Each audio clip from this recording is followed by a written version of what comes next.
Live entertainment is right in your backyard. Take a look as we shine the spotlight on another production playing on Long Island.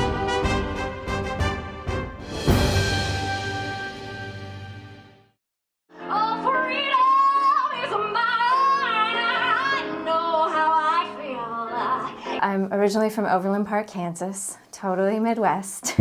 My parents put me in dance class at 3 because they thought I needed to be a little social. And before you knew it, I did my first community show at 7, did my first recording at 8, and did my first movie at 9. It's just a noisy hall where there's a nightly brawl. I know that. I'm starting with Chicago, which will be fun and different because there's a little dancing. And then we're going to close the show with the role that is probably the most defining of my career, which was Elphaba. I did it in LA and San Francisco, the show Wicked. And so I do The Wizard and I, that's what we're going to be seeing tonight. And no green, but I'm still going to bring it and belt it out. The Wizard and I!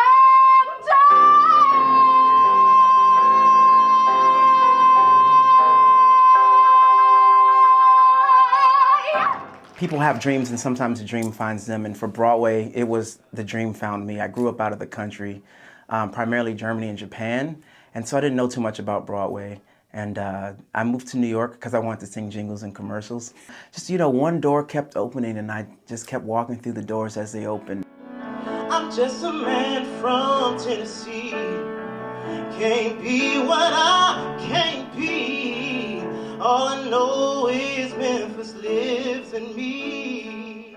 I'm gonna sing a couple of songs from a couple of shows that I've been in. None from my first Broadway show, but I'm gonna sing a song from Memphis, which is the last Broadway show I was in.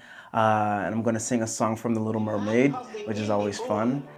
But fish in the bowl is lucky. They in for hours of fate. One day when the boss is hungry, guess who gonna be on the plate? Oh no, under the sea. I just ended up doing tons of rock musicals or contemporary musicals, and then just really lucked out. Passing Strange was my first Broadway show, and I was doing a workshop of something and happened to get the script for this new show, and I read it, and I fell in love with it, deeply in love with it, very, very quickly. Feeling free to be, 'cause no one can hear me. Whoa.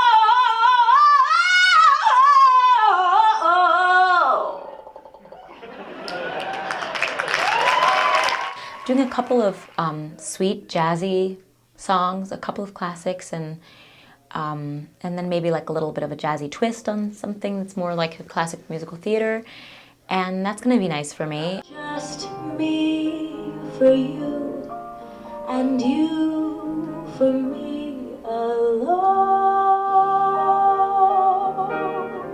I was very lucky. I got an award my senior year of high school from the Paper Mill Playhouse out in Millburn, New Jersey. So I got a job working in their box office, and they were doing a show called I'm Not Rappaport, starring Judd Hirsch and Ben Vereen. And they asked me to be an understudy in the show.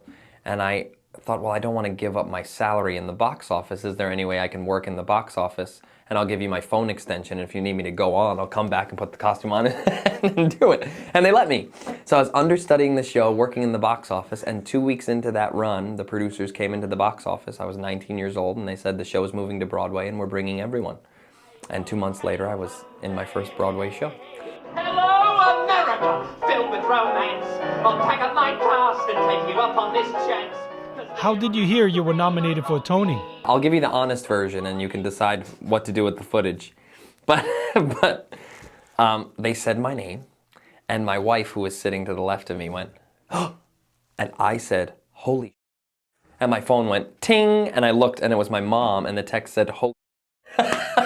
So that's the truth. You'll find that life is still worthwhile if you just smile. I'm a born and raised New Yorker, and I went to the Performing Arts High School in Manhattan, And I got my first Broadway show when I was 18, and it was Dreamgirls, and I've been working ever since.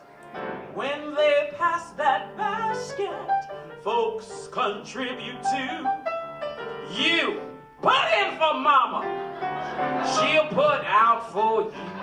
They tend to forget the icons if you put your stamp on it. And you don't stray too far, you know, from what they know, but you put your own stamp on it and you're truthful about it. People are always receptive and happy to hear it. This is it.